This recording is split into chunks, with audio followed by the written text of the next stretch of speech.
Welcome everyone, मैं हूं सोफिशियल और इस वाली वीडियो में मैंने एक्सप्लेन की थी मिराकलस के सीजन 5 की फिनाले की, लंदन स्पेशल की और सीजन 6 के एपिसोड 1 और एपिसोड 2 की स्टोरी हिंदी में।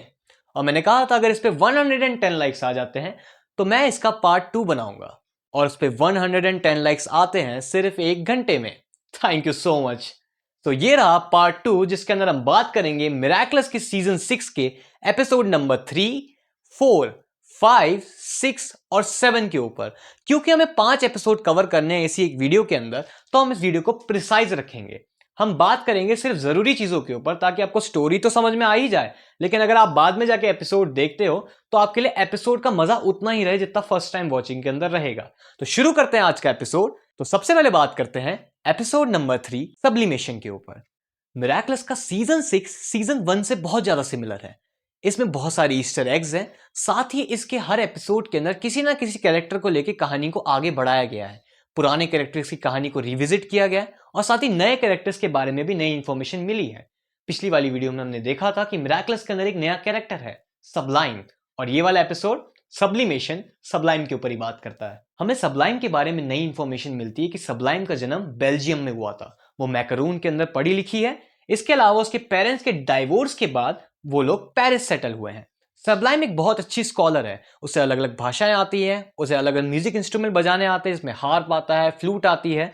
साथ ही साथ सबलाइम रनिंग चैंपियन है। अब हमने नोटिस किया है कि सबलाइम के पास उसके पैर नहीं है, वो मैकेनिकल पैर का इस्तेमाल करती है, लेकिन फिर भी वो गोल्ड मेडलिस्ट है रनिंग में और वो एक रनिंग टूर्नामेंट में पार्टिसिपेट करने वाली है जिसके लिए उसे स्पॉन्सर चाहिए। दूसरी तरफ हम देखते हैं कि सबलाइम एड्रियन की बहुत अच्छी दोस्त बन चुकी है और मैरिनेट कहीं ना कहीं इस बात से जेलस हो रही है, लेकिन मैरिनेट भी अपने इमोशंस को कंट्रोल करती है और सबलाइम की दोस्त बनने की कोशिश करती है। लेकिन हमें पता है मैरिनेट दोस्ती के मामले में कितना ज्यादा हेजिटेट करती है, कितना ज्यादा क्लमजी बिहेवियर है और वो कितना ज्यादा गड़बड़े करती है। तो सबलाइम से बातचीत करने के लिए मैरिनेट कोशिश करती है उसकी कहीं ना कहीं हेल्प करने की, लेकिन सबलाइम बीइंग अ जीनियस अपनी हेल्प खुद ही कर लेती है हर बार। सबलाइम भी मैरिनेट को अपने आसपास नोटिस करती है। वो एड्रियन से इस बारे में बात करती है और मैरिनेट को लगता है उसने एड्रियन और सबलाइम की दोस्ती के बीच में दरार डाल दी। फिर हम सबलाइम की मदर और उसके फादर को देखते हैं। सबलाइम की मदर बहुत ज्यादा रफ एंड टफ है और सबलाइम के फादर बहुत ज्यादा सॉफ्ट हैं। ये दोनों ही कोशिश कर रहे हैं कि सबलाइम को एक स्पॉन्सर मिल सके और स्पॉन्सरशिप के लिए सबसे पहले आते हैं मिस्टर रॉफ। सबलाइम रेस से पहले काफी एंजाइटी फील कर रही है, लेकिन वो खुद को चीयर अप करती है और रेस के लिए जाती है। लेकिन मैरिनेट, जिसको लगता है उसने सब गड़बड़ कर दी है, वो लेडी बग बन के रेस ट्रैक के बीच में आ जाती है, जिस वजह से सबलाइम की रेस खराब हो जाती है, जिसकी वजह से उसे स्पॉन्सर भी नहीं मिलता। और ये सब देख के सबलाइम की मदर अकोमेटाइज हो जाती है और बन जाती है सब्लिमेशन। इसके पास पावर है लोगों को निडर करके बेहतर बनाना। लेडी बग और कैट नोवार इनसे फाइट करते हैं, लेकिन उन्हें समझ नहीं आ रहा था कि इसे हराना कैसे है लकी चार्म के बावजूद भी।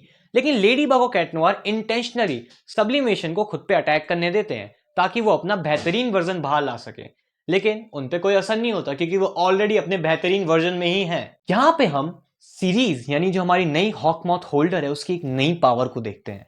उसके पास एंटाई अकुमा बनाने की पावर है। ये एंटाई अकुमा जिस भी हीरो को लगता है उसकी पावर गायब सी हो जाती है। ये कैटनोआर को हिट करता है, कैटनोआर का कलर फेड हो जाता है और कैटनोआर की पावर जा चुकी है। एट द एंड लेडीबग जीत जाती है, लकी चार्म सब कुछ सही कर देता है और मैरिनेट बाद में सबलाइम से बात करती है, दोनों में अच्छी दोस्ती हो जाती है। और इसी के साथ ये एपिसोड खत्म होता है और हर एपिसोड की तरह इसमें भी एक एंडिंग सीन था जिसे हम क्लोजिंग सीन कहेंगे, जिसके अंदर हमें पता चलता है कि सुरुगी ने इनको स्पॉन्सरशिप दे दी है, लेकिन सुरुगी के दिमाग में कुछ तो ऑमनियस चल रहा है। शुरू करते हैं एपिसोड नंबर 4, डैडी कॉप। ये पूरा एपिसोड फोकस करता है सबरीना की कहानी के ऊपर। सबरीना अकेली हो चुकी है, उसको ये अकेलापन परेशान कर रहा है क्योंकि वो पहले क्लोई की दोस्त थी और उसने क्लोई की गलत के खिलाफ आवाज उठाई, तो क्लोई भी अब उसकी दोस्त नहीं है और वैसे भी क्लोई लंदन जा चुकी है।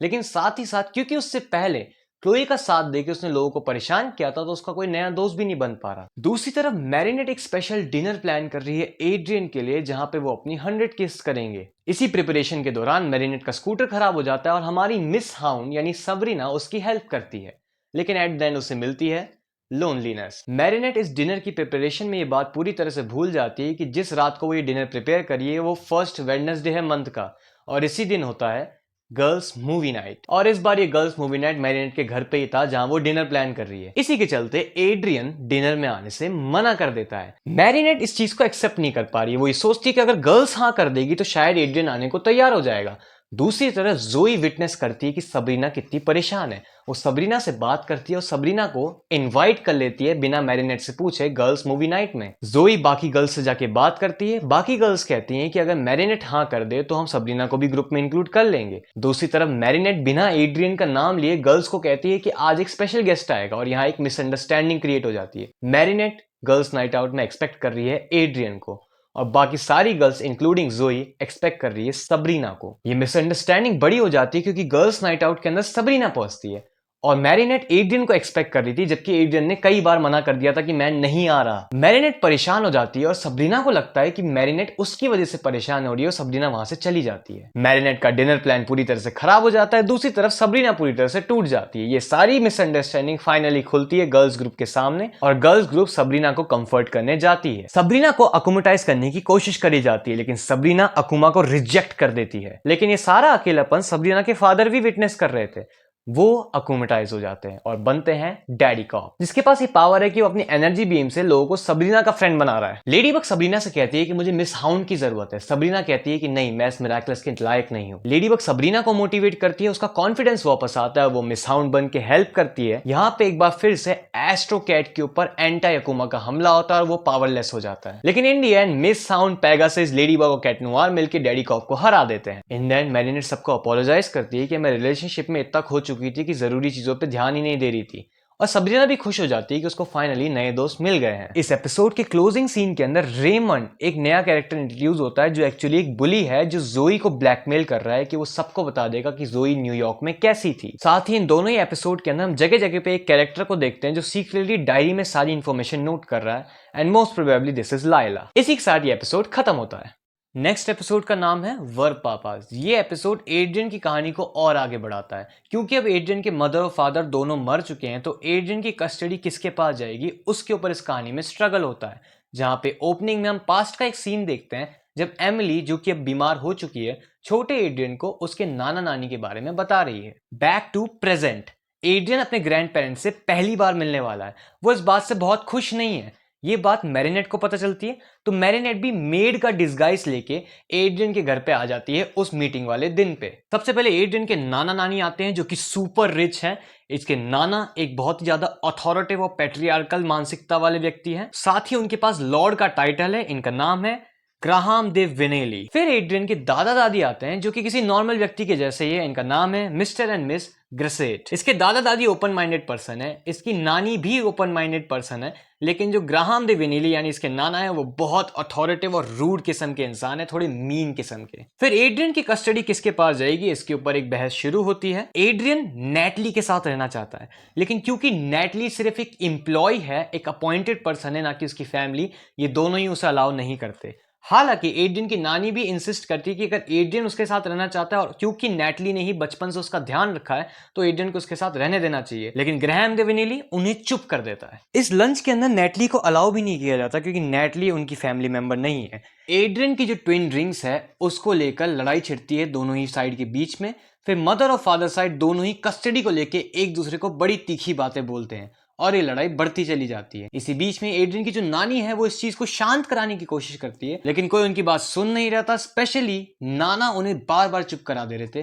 दैट्स वाई वो बहुत ज्यादा गुस्सा हो जाती है। साथ ही उनके ऊपर जो इतना दबाव डाला जा रहा है, उनकी कोई बात नहीं सुन रहा, वैल्यू नहीं कर रहा, उस चीज की वजह से, और वो एड्रियन के रिंग को वहां से उठाती है और अकुमेटाइज हो जाती है। यहाँ पे ध्यान देने वाली बात यह कि अकुमा जो है वो एड्रियन की ट्विन रिंग्स के अंदर ही है जो अब उसकी दादी ने पहनी हुई है। वो अकुमेटाइज होती है, नाना और दादा दोनों को वुल्फ बना देती है, एक फाइटिंग प्लेटफॉर्म तैयार करती है आसमान के ऊपर जहां पे इन दोनों को लड़वाने वाली है। साथ ही साथ एड्रियन को एक ट्रॉफी के अंदर कैद कर देती है। लेडी बग अकेली इस फाइट कोर्स पे पहुंचती है क्योंकि कैट नोवार अब नहीं आ सकता क्योंकि एड्रियन ट्रांसफॉर्म नहीं हो सकता, वरना सबको उसकी पहचान पता चल जाएगी। इस बादलों के ऊपर वाले फाइट कोर्स पे लेडी बग तीनों से एक साथ फाइट करती है। दोनों वुल्फ्स और अकुमेटाइज नानी से एक साथ फाइट करती है और इसी फाइट के दौरान नानी के हाथ से रिंग्स चुरा लेती है, लेकिन रिंग को तोड़ने में वो हेजिटेट करती है क्योंकि हमें अब तक यही पता है, जो कि लेडी बग को भी पता है, कि एड्रियन एक सेंटी मॉन्स्टर है और उसका जो अमोक है वो इन्हीं रिंग्स के अंदर है। लेकिन उसके पास कोई चॉइस नहीं थी तो वो रिंग को तोड़ती है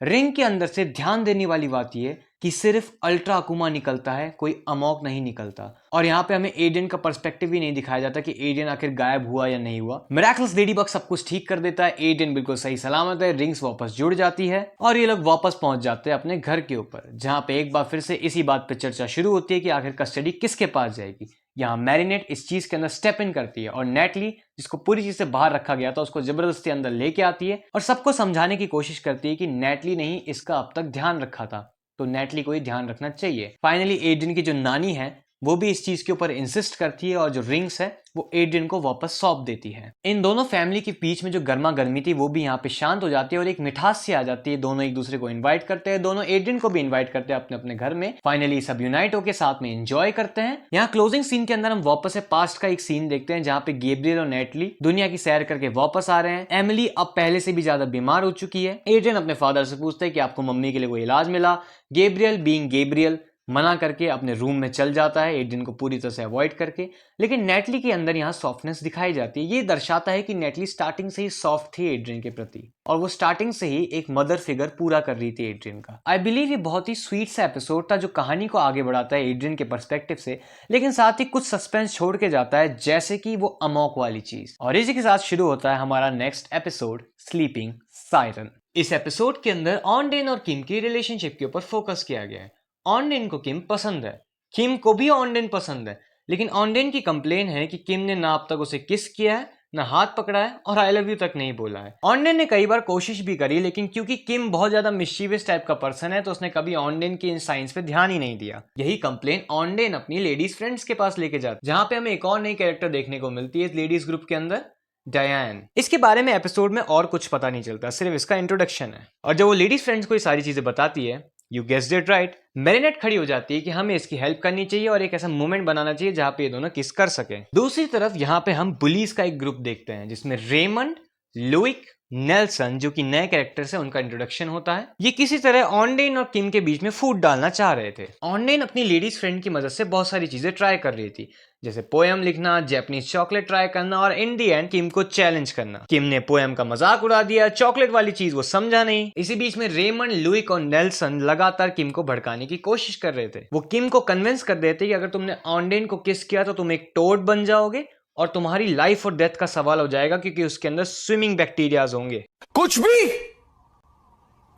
और इन दी एंड ऑनडेन परेशान होकर जब सीधे सीधे किम को सारी बात बोल देती है, तब किम कहता है कि नहीं, ये बहुत ही ज्यादा हॉरिबल है, मुझे किस नहीं करना, और बहुत सारी उल्टी सीधी चीजों से बोल देता है, जिस वजह से ऑनडेन अकुमेटाइज हो जाती है और बन जाती है स्लीपिंग सायरन, जो पूरे शहर को फ्लड करके डुबा देती है। साथ ही इसके पास पानी से बने हुए सेना है। ये सेना अपने स्पीयर से जिसको भी टच करती है वो टोड में तब्दील हो जाता है। मैरिनेट सारी टीम को बुलाती है सिवाय किम की, क्योंकि किम की हरकतों को देख के मैरिनेट को लगने लगा कि किम वर्दी नहीं है मंकी मिरेकलस के। ये पूरी टीम सब लोगों को बचाती है, वाटर आर्मी से फाइट करती है। र्यूको, लेडीबग और कैट नोआर पानी के अंदर जाते हैं स्लीपिंग सायरन को ढूंढने। किम को क्योंकि लेडीबग ने नहीं बुलाया था तो वो ट्रांसफॉर्म नहीं होता, लेकिन फिर भी मदद करने की कोशिश कर रहा होता है, जिस वजह से र्यूको डिस्ट्रैक्ट हो जाती है और वो टोड में तब्दील हो जाती है। तुरंत लेडीबग टिकी और लॉन्ग को यूनिफाई करती है और किम को अलग ले जाके उससे बात करती है, तब जाके सारी मिसअंडरस्टैंडिंग क्लियर होती है। वो किम को समझाती है कि ऐसी किसी की बात पे विश्वास मत कर लिया करो। फाइनली किंग मंकी की हेल्प से ऑनडेन को डीएकोमेटाइज किया जाता है। इस पूरी घटना के बाद किंग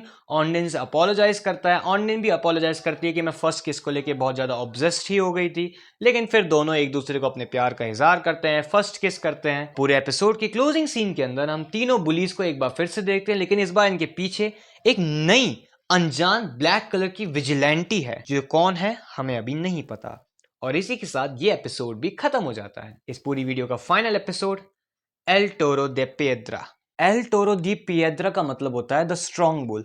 ये कहानी फोकस करती है आइवन के ऊपर, लेकिन सिर्फ आइवन के अलावा इस कहानी के अंदर ऐसी बहुत सारी इंपॉर्टेंट चीजें हैं जो आगे के पूरे सीजन 6 और मिरेकलस की आगे की पूरी कहानी को शेप देगी। इसकी शुरुआत के अंदर आइवन के फादर, जो कि एक क्रिमिनल है और कई बार सेंटेंस हो चुका है उन्हें, आइवन को ऑर्डर कर रहे हैं कि आइवन को अगली हाइस्ट के अंदर उनका साथ देना है। वो आइवन को प्रेशराइज कर रहे हैं चोरी करने के लिए, ताकि आइवन भी उनकी तरह एक सुपर विलन बन सके। जिस टाइम पे हाइस्ट प्लान होती है उस टाइम पे आइवन और पूरी किटी टीम, यानी हमारी स्टूडेंट्स की पूरी टीम, एक परफॉर्मेंस देने वाली है मिस बूस्टियर के लिए। इस पूरी परफॉर्मेंस की प्रिपरेशन चल रही होती है एड्रियन के घर के अंदर। इसी बैंड का मेंबर लूका भी है, लेकिन क्योंकि लूका ब्राजील में है तो वो ब्राजील से ही ऑनलाइन कनेक्ट होकर परफॉर्मेंस में पार्टिसिपेट करने की कोशिश कर रहा था और इस कनेक्शन में लगातार दिक्कतें आ रही थी। यहाँ पे एक बहुत ही इंपॉर्टेंट सीक्वेंस है। मैरिनेट और एड्रियन कुछ केबल्स ढूंढने की कोशिश कर रहे थे। वो एक रूम में पहुंचते हैं जहां अलग अलग नंबर के बॉक्सेस हैं। ईच नंबर ऑफ बॉक्स बताता है एड्रियन की एज को, और उस बॉक्स के अंदर, उसी एज के अंदर एड्रियन की जो गुड मेमोरीज थी वो रखी गई है एड्रियन के पेरेंट्स, स्पेशली उसके फादर द्वारा। मैरिनेट और एड्रियन मिलकर अलग अलग बॉक्सेस को खोलते हैं। 6 साल वाले बॉक्स के अंदर एक फ्रॉग प्लूशी निकलता है जिसके अंदर गैब्रियल अग्रेस की आवाज है, जो देख के एड्रियन काफी खुश हो जाता है। फिर मैरिनेट एक एल्बम देख रही होती है जिस एल्बम के अंदर से एक लेटर स्लिप आउट होता है जिसपे अलायंस रिंग है। मैरिनेट तुरंत सतर्क हो जाती है। वो लेटर को लेके जाती है नेटली के पास। यहाँ पे नेटली को लेके भी एक सीक्रेटिव चीज है कि नेटली कंप्यूटर पे किसी से बात कर रही है और जो भी सामने वाला व्यक्ति वो कह रहा है कि तुम्हें वहां प्रेजेंट होना पड़ेगा वरना हमारे पास कोई चांस नहीं रहेगा। इस एक सिंगल लाइन के अलावा और कुछ नहीं बताया जाता क्योंकि मैरिनेट वहां पे आ जाती है।